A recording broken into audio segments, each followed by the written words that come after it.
Welcome to HBTV. I'm Harry Binswanger, the HB in HBTV.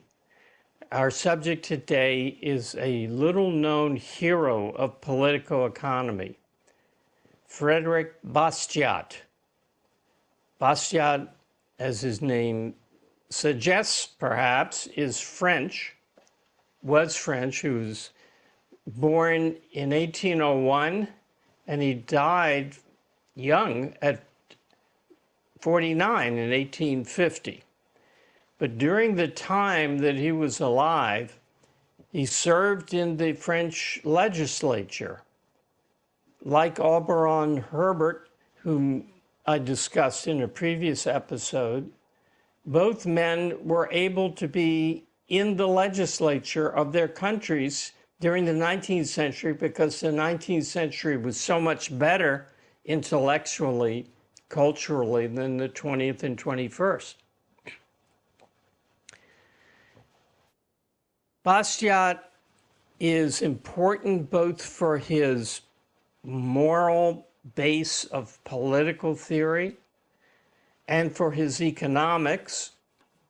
He was a champion of laissez-faire capitalism who explained it with a clarity and a verve rarely, if ever, matched. His essays are fascinating and entertaining to read. Even when he's wrong, he's stimulating. Makes you wonder if maybe it's you that's wrong in economics, because economics is very hard. Philosophy is easy. Economics is hard. I'm going to talk about first his moral-political philosophy and then point out some things about his economics that are right and some things that are possibly right but maybe wrong. In his major book on political philosophy called The Law, which I'm holding up now, an ancient copy of it. I read it in 1964. He begins by asserting individual rights. What a wonderful and refreshing way to approach the topic of political philosophy. He says that there are three individual rights. The rights of life, liberty, and property, we would call them. He calls them personality, liberty, and property, which is an interesting change on it. He says the personality comes from life, what he has in mind, or rights of person. Sometimes he uses the word personality, sometimes individuality, but in his canonical statements, he talks about life, faculties, production. In other words, individuality, liberty, property. This is man. And he calls it the right to person. This is an interesting and suggestive formulation because I define force, and the law generally defines force, as unconsented to contact with another's person or property. The phrase person or property is known in the law. It's not as metaphysical as life, but he connects it to life. Life connects to person. Faculties connect to liberty. You have to be able to be free to use your mind. And production is a source of property. Incidentally, in regard to production, do you know how Ayn Rand defines production? The application of reason to the problem of survival. And how does Bastiat define it? He defines it the application of our faculties to these natural resources. So it's very similar, and the difference is quite subtle but monumental. Ayn Rand always talks about reason, the mind, intelligence, intellect.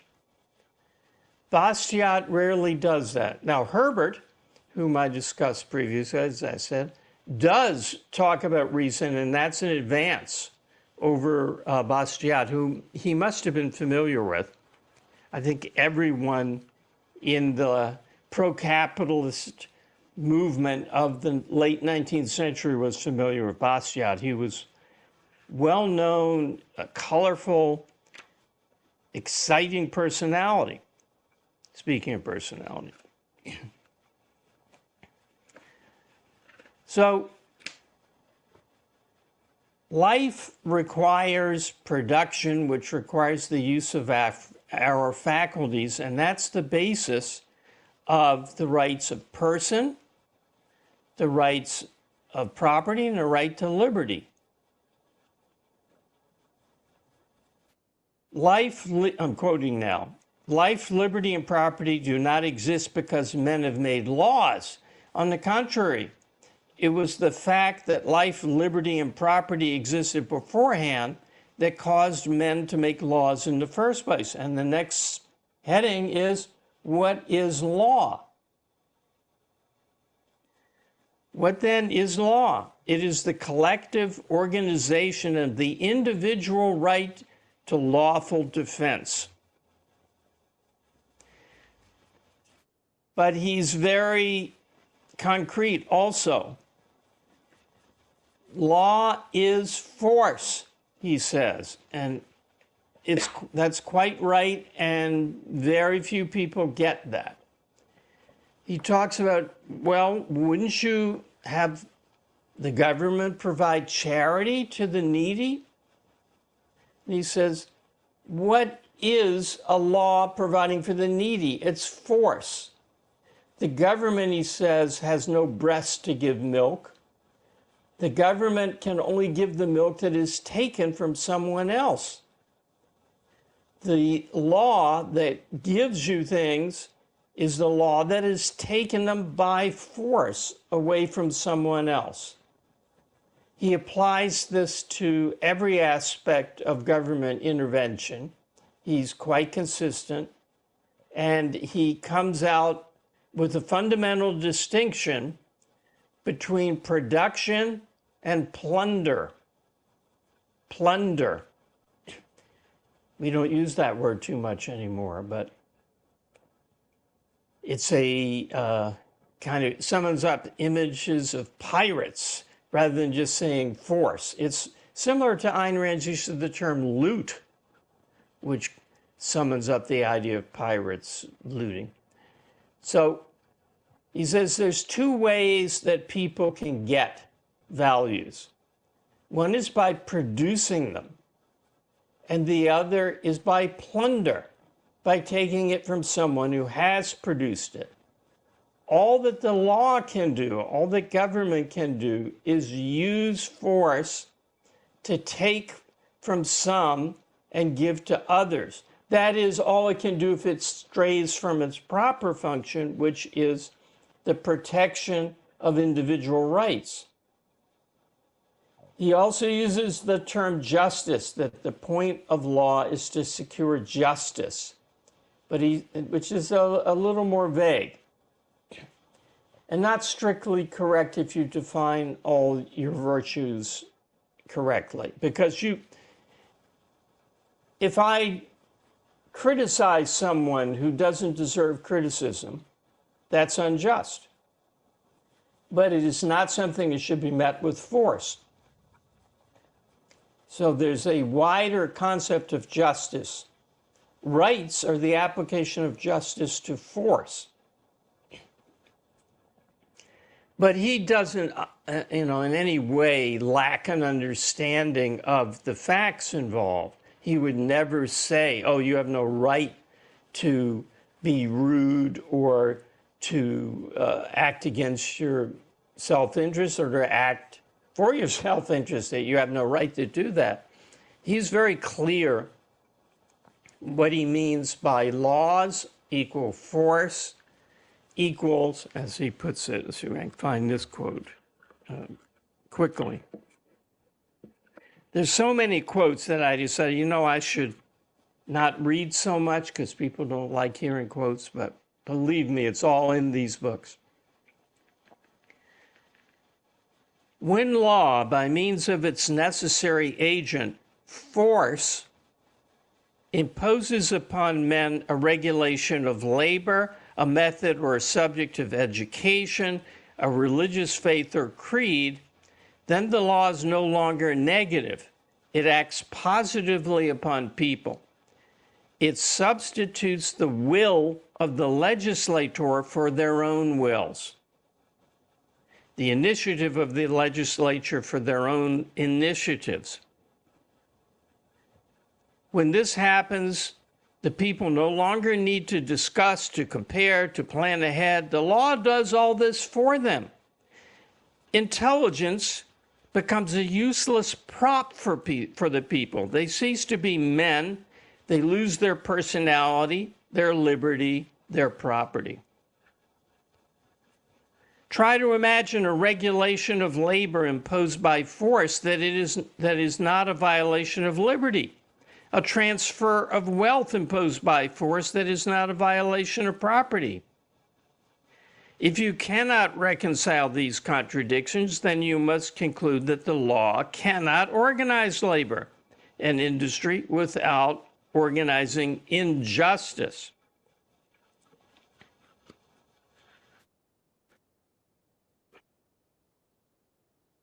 Now, he has an interesting argument about why you have to ban force from society and why you have to make the distinction. You, that is the political philosopher and the person thinking about how to organize society. He says there are only three alternatives. Either everyone lives by plunder, some live by plunder and some live by production, or everyone lives by production. I think that's a pretty good argument. Because if everyone lives by plunder, everyone dies within 2 weeks. If some live by plunder and some don't, then you have the legalized civil war, as Ayn Rand calls it, of a mixed economy. You have an unstable situation where people are saying, well, why should he be able to steal from me and I can't steal from him? Why are the rich able to get rich and the poor have to stay poor? Why is the distribution of incomes as it is?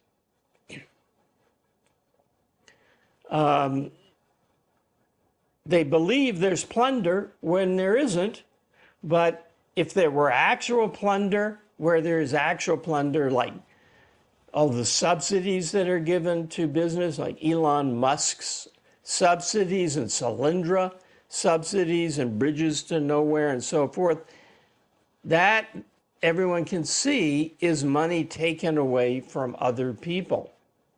So I want to get in on the action.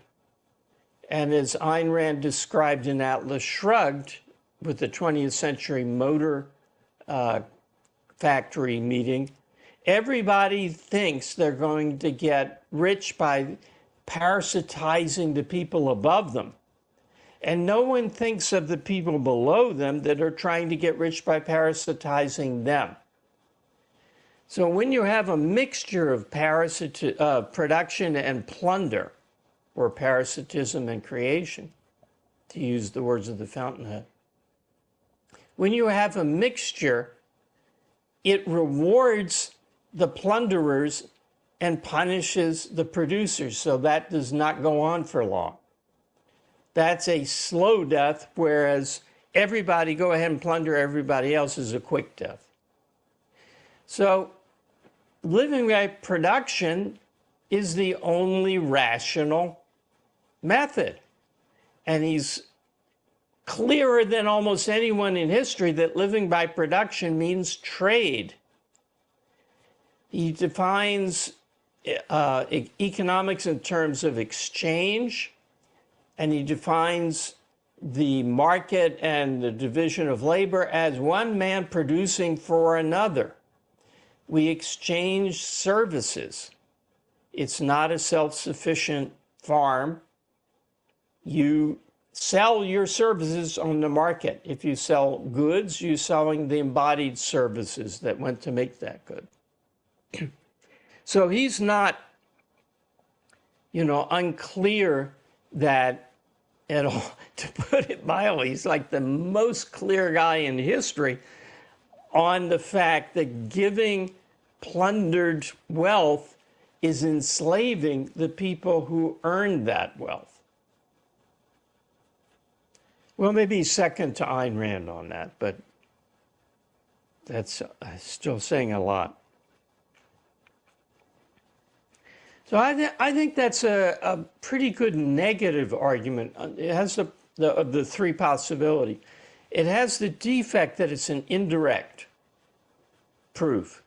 It says, well, it can't be A, it can't be B, and it has to be A, B, or C, so it's C.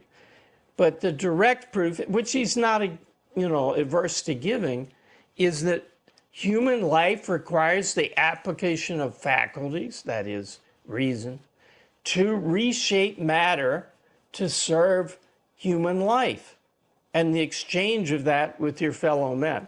So he does have the positive argument, and I think supplementing it by the reductio ad absurdum of the two alternatives is a valid thing. It helps understand current events. Now let's turn. I'd love to sing the praises of his political writings, but they're intertwined with his economics, and his economics is really fascinating. Many of you probably know that Henry Hazlitt wrote a book called Economics in One Lesson. The one lesson is from Bastiat. It's called the broken window fallacy, and I'm going to read it to you. Have you ever witnessed the fury? It's a page and a half, two pages. Have you ever witnessed the fury of the good bourgeois Jacques Bonhomme, every man, good man, when his dreadful son succeeded in breaking a window? If you have witnessed this sight, you will certainly have noted that all the onlookers, even if there were 30 in number, appeared to have agreed mutually to offer the unfortunate owner this uniform piece of consolation. Quote, good comes out of everything. Accidents like this keep production moving. Everyone has to live. What would happen to glaziers if no window panes were ever broken? Close quote, from the neighbors, the onlookers. Well, there's an entire theory in this consoling formula, which it is good to surprise in flagrante delicto, in the midst of the crime. In this very simple example, since it is exactly the same as the one that unfortunately governs the majority of economic institutions, and still does. If you suppose that it is necessary to spend 6 francs to repair the damage, if you mean that the accident provides 6 francs to the glazing industry and stimulates the said industry to the tune of 6 francs, I agree. And I do not query in any way that the reasoning is accurate. The glazier will come, do his job, be paid 6 francs, rub his hands, and in his heart bless the dreadful child. This is what is seen. But if by way of deduction, as is often the case, the conclusion is reached that it is a good thing to break windows, that this causes money to circulate, and therefore industry in general is stimulated, I am obliged to cry, stop. Your theory has stopped at what is seen and takes no account of what is not seen.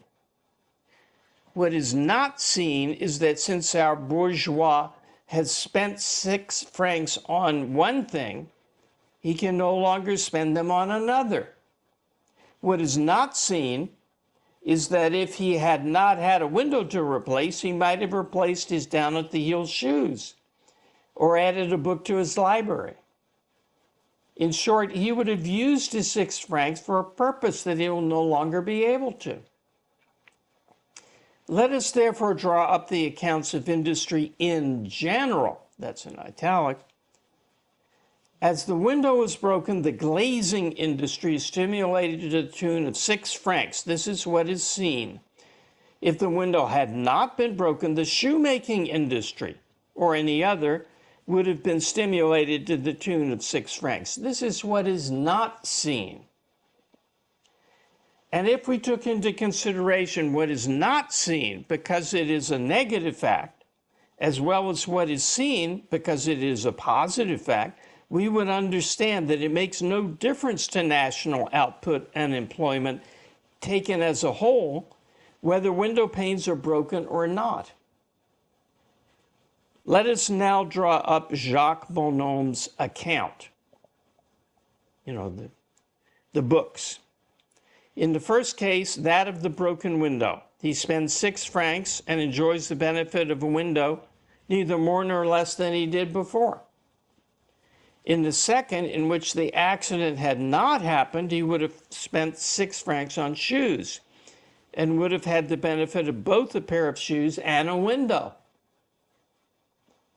Well, since Jacques Bonhomme is a member of society, it has to be concluded that taken as a whole, and comparing what he has to do with his benefits, society has lost the value of the broken window.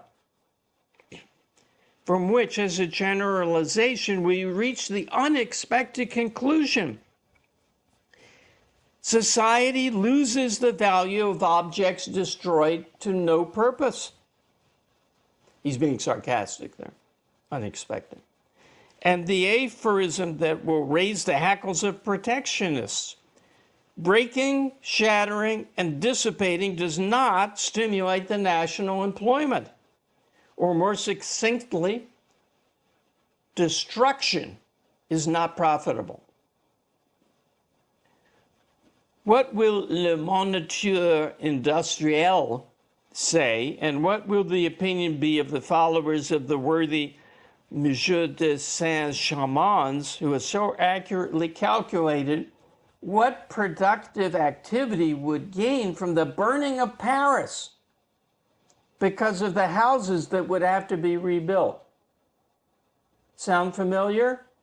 Well, of course, Japan and Germany roared ahead after World War II. They had all that building to do. It was the blessings of destruction. If only somebody would bomb New York and Los Angeles, we would have something to do. We could grow. Continuing from Bastiat. It grieves me to upset his ingenious calculations, especially since he's introduced their spirit into our legislation, but I beg him to redo them in introducing into the account what is not seen next to what is seen. The reader must take care to note clearly that there are not just 2 characters, but 3. This is a new point now, in the little drama that I have put before him. One, Jacques Bonhomme, representing the consumer, reduced by the breakage to enjoying one good instead of 2, the window instead of the window and the shoes. The second is the glazier, who shows us the producer, whose activity is stimulated by the accident. The third is the shoemaker, or any other producer, whose output is reduced to the same extent for the same reason. It is this third character that is always kept in the background, and who, by personifying what is not seen, is an essential element of the problem. He is the one who makes us understand how absurd it is to see profit in destruction. He is the one who will be teaching us shortly that it is no less absurd to see profit in a policy of trade restriction, which is, after all, nothing other than partial destruction.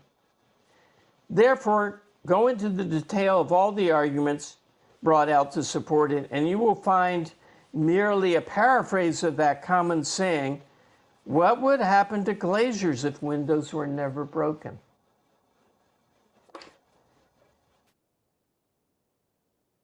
So you get this three, between the guy who's, the baker's window is broken, and the glazier, it's a wash. He loses, the glazier gains the 6 francs.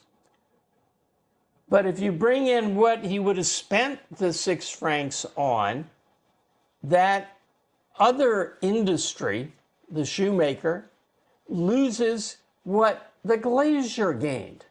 So there's 2 losses against 1 gain. This is the basis of Henry Hazlitt's Economics in One Lesson. That is the one lesson. Look at what is seen and what is not seen. Trace the effects out through the whole economy across time, not just what's in front of your nose.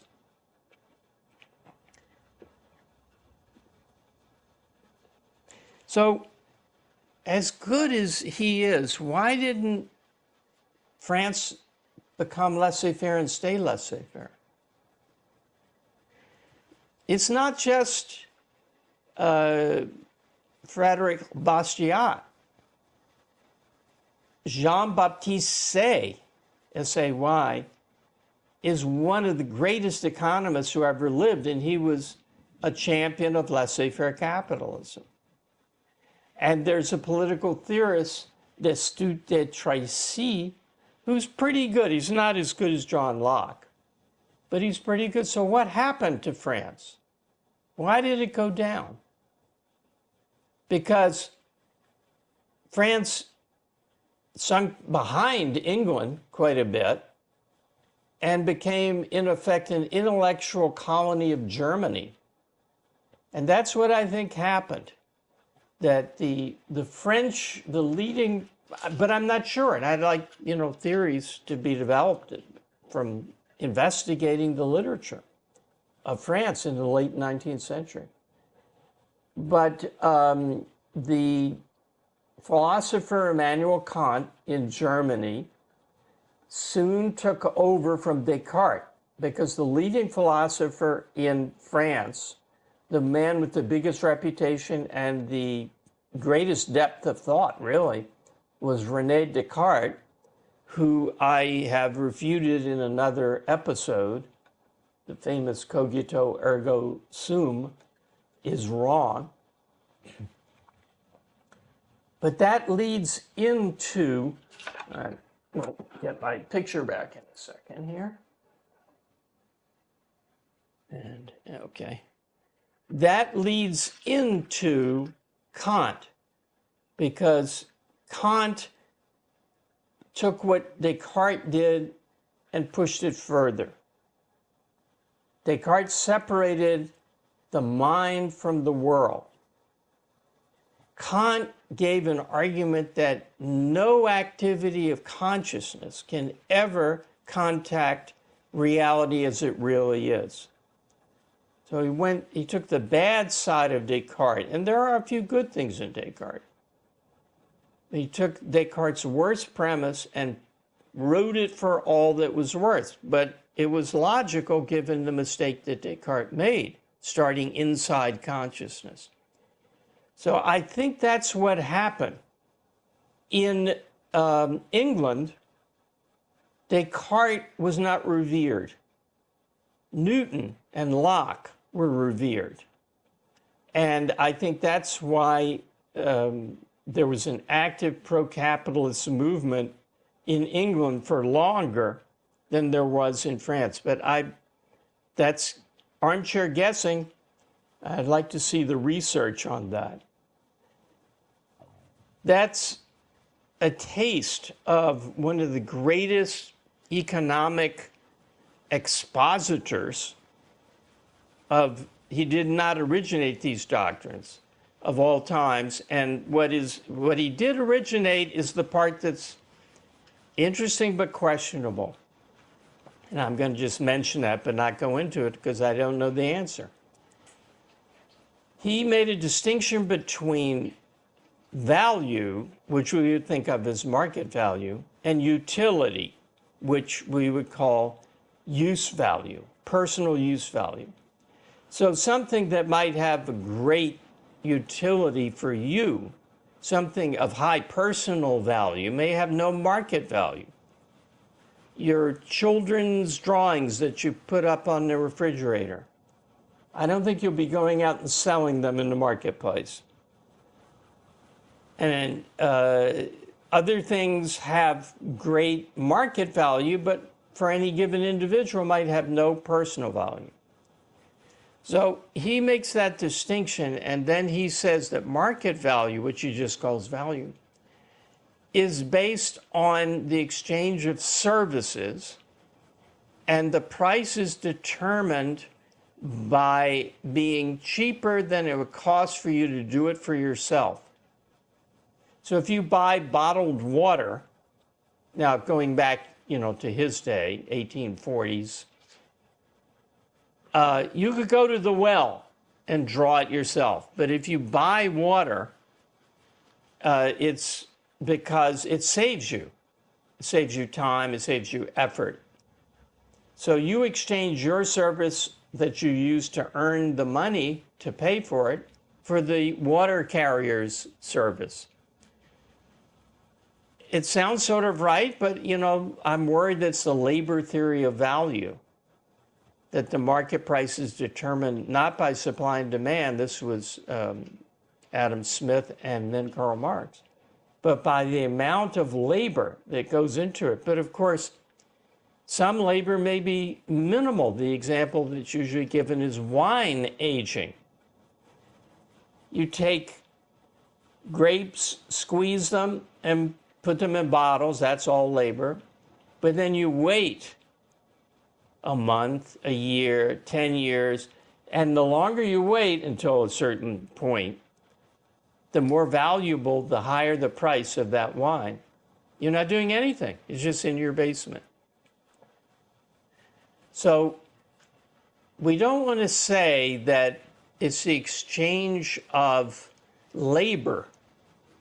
Now, I'm not going to go deeply into this, but I just want to excuse Bastiat. He did not confuse physical labor with all productive work. He's quite explicit that you don't have to move matter around to be doing something valuable, and he cites speculators and middlemen, the people who are vilified for not, by the socialists, by not moving matter around to make things. He said those are productive too. They're providing a service. So it's open to him to interpret the case of the wine as, well, you're providing the service of storing it, letting it age, supervising it, something like that. But I just don't think that service for service is the whole story, if it's even a fundamental. But it's an interesting idea, and it's in his book, Economic Harmonies, which is written with the same zest and verve that the other things are written, and it's got a lot of fabulously good points in it. So let's stop there and see if there's any questions. Daniel? We have no questions. Good, then I've made everything perfectly clear and we can end almost on time. This is a first. Thank you for attending. Next week, I'm going to do Stoicism and other death-worshipping philosophies. Stoicism is a philosophy of death worship, but it's not the only one. See you next Monday.